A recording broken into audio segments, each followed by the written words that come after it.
I was unfairly bullied by my boss at the branch office to which I had been transferred. I was blamed for someone else's mistake and even had coffee splashed on me. But then, a change came my way. After finishing the review of the last document I had written, I stretched my arms wide. All right, that's a wrap for today. Looking around the floor, I noticed that half of the employees had already left for the day. Time to head home myself, I guess. I finished my cold coffee and stood up from my desk. My name is Kevin. I work at the headquarters of a well-known major corporation. By now, I guess I'm considered to have mid-level tenure. Not to boast, but I didn't attend a prestigious university, and I'm not particularly smart. Furthermore, I'm awkward and somewhat clumsy. That's why I've always been meticulous and worked harder than anyone else, paying attention to even the smallest tasks. Thanks to this, I've become the most successful among my peers. I've never really seen myself that way. I just focused on completing the work given to me, tackling each task day by day. In my personal life, I have a girlfriend with whom I'm considering marriage.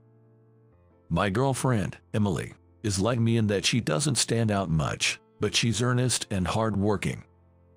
Perhaps because we're so similar, being together has always felt right. Everything was going smoothly. I believed I could continue to live happily like this. Forever, just like that. Kevin, can I talk to you for a minute? Just as it was nearing lunchtime, I was called by my boss, Will. Yes, what is it? I'm sorry for the sudden request, but I don't remember how I got home. After talking with Will, I couldn't even recall the work I did. It was a complete shock. An order to transfer to a regional branch. Such a transfer order coming out of nowhere at this strange timing. I might not realize it, but perhaps I made some mistake. In other words, a demotion. I thought I had been working hard, but maybe I made a significant mistake somewhere. A mistake serious enough to impact a company. I didn't have the courage to verify it. I was afraid to face it and risk getting fired. No use dwelling on it, let's do our best, I told myself as I packed my things. I'm Kevin, transferred from headquarters, nice to meet you. On my first day, my new boss, Max, looked me over with a smirk, saying, so you're the guy, Kevin, huh? I involuntarily shuddered at Max's off-putting demeanor. Kevin, please use this desk over here. A young-looking female employee guided me to my desk. I slowly looked over the floor. Aside from Max, everyone else seemed like kind-hearted employees. That only made Max's unsettling presence stand out even more. I have to deal with this guy as my boss now. Just the thought made my stomach churn. Hey, Kevin. Max began calling me over for every little thing, constantly complaining and grumbling. Max started yelling about problems that were unrelated to me, leading one of the colleagues, fed up, to intervene and clarify. That's not Kevin's fault. He wasn't responsible for those documents. Then Max turned to me with a contemptuous look and remarked, "Oh, quite the ladies' man, aren't you? Already got the women defending you." It was at that moment I truly felt anger boiling within me. Don't worry about it, Kevin. Will is just envious because you're from headquarters, and a seasoned employee, confided in me. I have known that transfers from headquarters often face this kind of underhanded harassment. I used to regard male jealousy as more contemptible than female jealousy, as if it were someone else's issue. Hey, if you're encountering such hostility, maybe you should consider leaving. I found myself venting to Emily during our conversation. That's not an option. I'm concerned.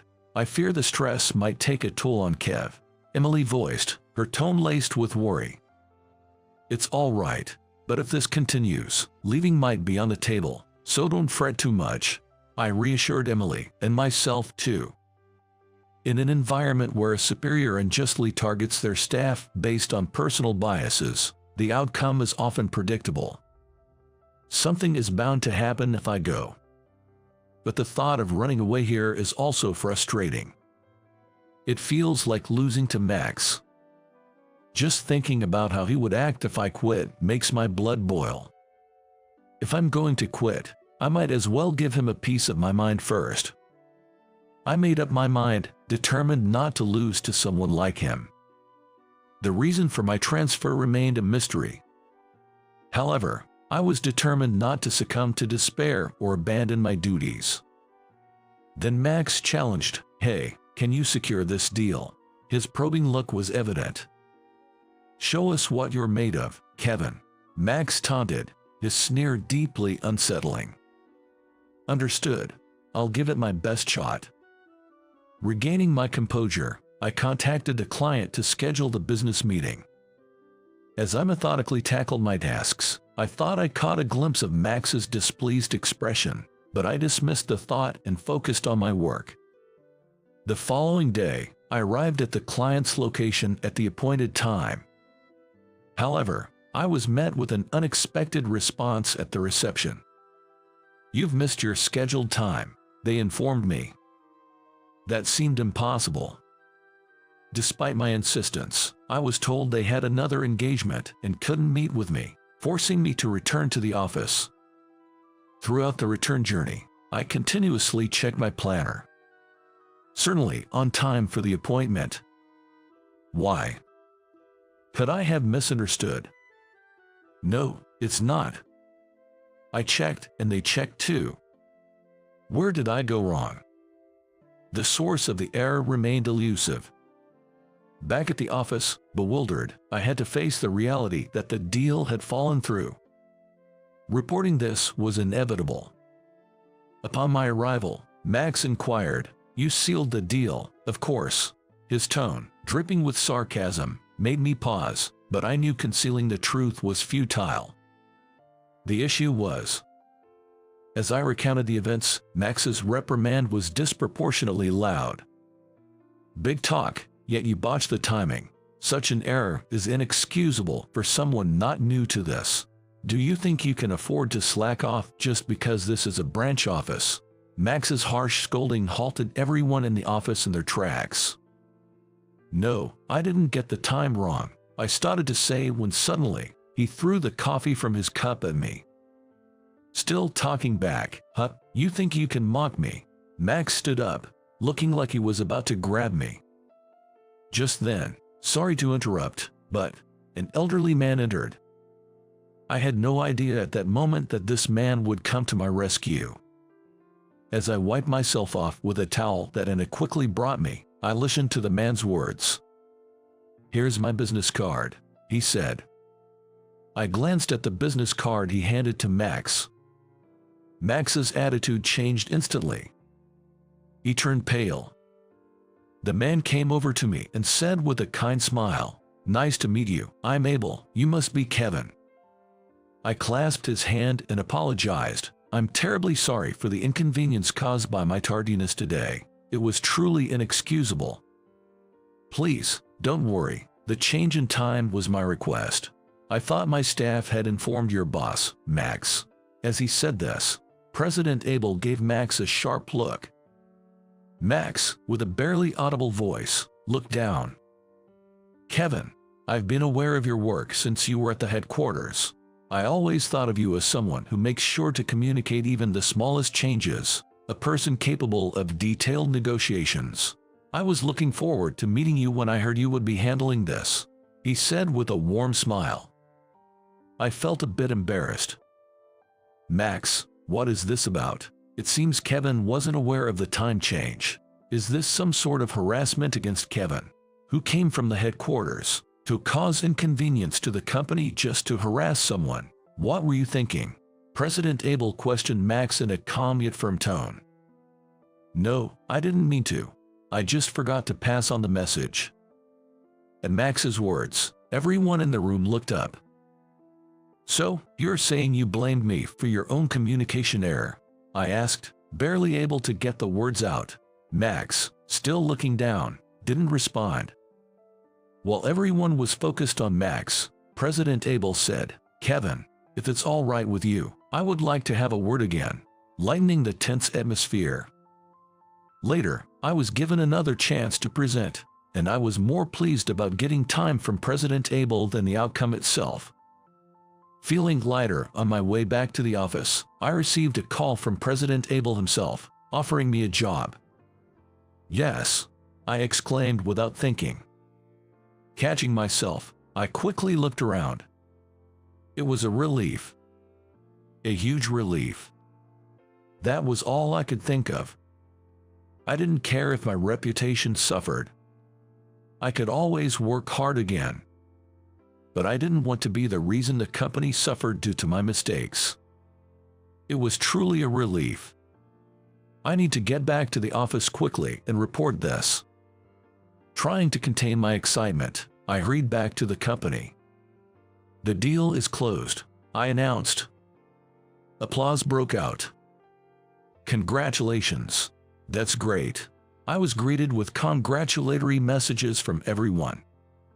Then, I realized Max wasn't at his desk.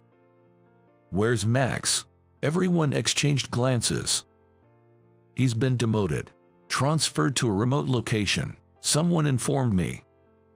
I was surprised. When you anger President Abel, this is the inevitable outcome. Everyone was talking, chuckling wryly. Anna was appointed as Max's successor.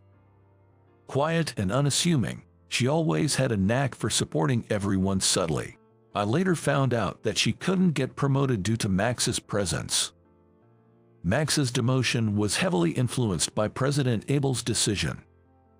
Realizing the magnitude of President Abel's influence, I shuddered at the thought of what could have happened if I had been wrongly accused of missing the appointment. Being favored by someone as influential as President Abel means you're really exceptional, Kevin, Anna said with a gentle smile. Feeling somewhat embarrassed, I just smiled and shrugged it off. After a day full of events, I collapsed onto my bed, and before I knew it, it was morning. Last night sure was eventful.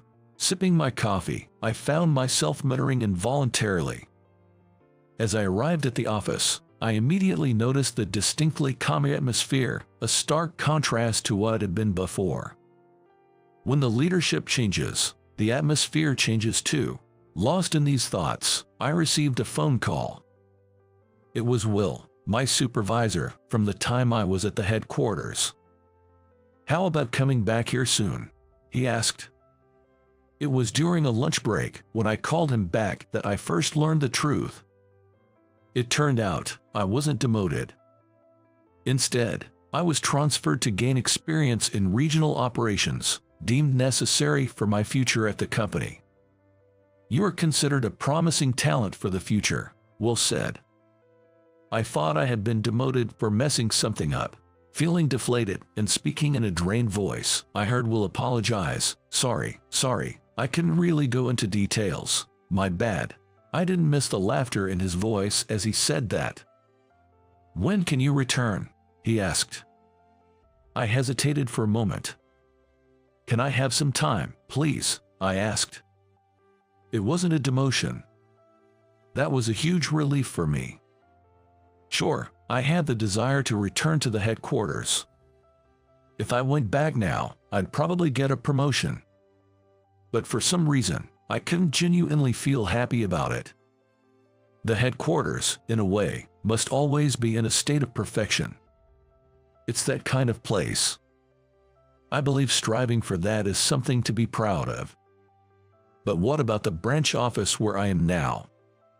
What's the situation there? With someone as incompetent as Max at the helm, I couldn't help but wonder if this branch was in a worse state than others. What was its current state?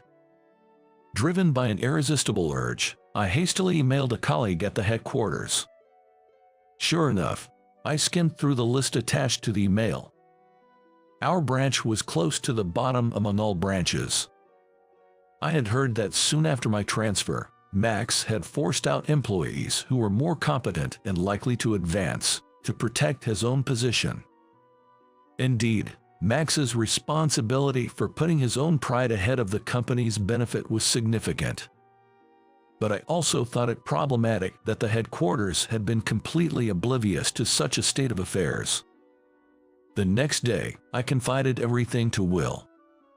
The fact that not a single capable employee was left. That the headquarters had been unaware of this until now. As someone who came from the headquarters and was supposed to return, I couldn't leave the branch in this condition. I wanted one more year. Could I not return to the headquarters after setting a clear path forward in that year? I knew I was being presumptuous. If the headquarters had written off this branch, they would tell me to come back immediately. It was a sort of gamble. "Can you give me some time? I'll talk to the higher-ups," Will said. "Please, and thank you." After hanging up, I let out a small sigh. 1 year, that's all. After a year, you are coming back to the headquarters. That's final, he said. 2 days later, Will called me. "Thank you so much." Right after hanging up, I went straight to Anna. "There's something I need to discuss with you." Anna was incredible from that moment on.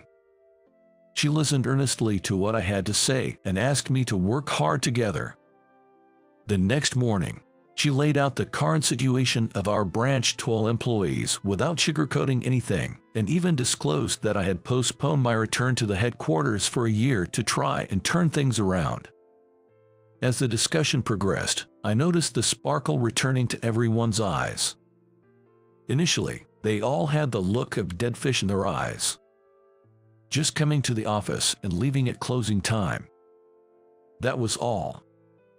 That's why our performance never improved, and we were just barely surviving. After the morning assembly, some started revising documents. Others came up with proposals for clients. Some contacted previously rejected clients to secure business deals. Everyone began to take the initiative in whatever they could do. Seeing everyone like this was how it used to be in the beginning, Anna said nostalgically. "Jer, everyone lost their motivation after that Max came," said Olivia and his colleague, with a bitter expression. Anna later confided in me that when Olivia was young, she was very beautiful, and Max had been persistently pursuing her.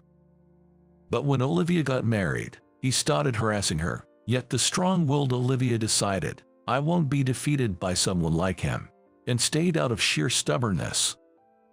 "There's nothing stronger than a woman who's made up her mind," Anna said with a wry smile. "So, you are coming back soon, huh?" About 3 months before the promised day, when I was finally going to return to the headquarters, I told Emily. I thought Emily would understand, but it's natural to want me back sooner if there's a chance. Being told that by Emily was tough for me too. That's why I had been hiding it, feeling guilty. "Isn't there anything left for you to do there?" I was taken aback by the unexpected question. Why? Because of Kev. You can't just abandon them and go to a safe place for yourself, can you? Emily seemed to see right through me. I've done everything I could. Now it's up to everyone who's left to keep up the effort," I replied with a weary voice. "Right. You've got 3 months left. Give it your best," she said with a smile. Despite my being so selfish, the fact that Emily could forgive me with a smile made me deeply respect her. This past year, I stayed and worked hard, even at the cost of making Emily feel lonely. Soon, the results of that effort will be revealed. It could go either way. There's no way it'll turn out badly. It can't be worse than before, Emily assured me. Even so, the anticipation made my heart race. If the results of the big show at the head office and the results of staying behind are inconsequential, the higher everyone's expectations are for the branch office and for me, the more scared I am when I can't produce results beyond my expectations. Sometimes, you just have to face things head-on, Olivia said over coffee. Reflecting on the phrase, "a determined woman is strong," I feel its truth more deeply than ever. Seeing this, Olivia grins at me, catching my involuntary wry smile. At exactly noon, the report card is sent out. Everyone present watches in utter silence, as if they've forgotten to breathe. Did we do it? No way, that's amazing. The employees begin to exclaim one after another. Looking at the report card handed to us, our branch had achieved the top sales nationwide. Olivia, nicknamed the Iron Lady, had tears in her eyes. And it quietly says, "We owe all our achievements to you, Kevin. Thank you so much." And everybody applauded. I couldn't find the words, pretending not to notice my vision blurring. Soon after, I returned to the headquarters and was promoted 2 levels. I even checked with Will, wondering if there was some mistake. He just laughed, saying, "You've earned it with your achievements." Every time I met with the higher-ups, they would invariably say, "You've done well," but envy started to show among my peers. It's inevitable when you get promoted. I was comforted by many, but it took quite some time to get used to it. If you work hard, there will always be someone watching over you. You must never give up, my wife Emily says happily. I truly believe that. If you earnestly persevere in what you believe is right, there will eventually come a day when your efforts are rewarded. Just like it was for someone like me, whose only merit was being serious.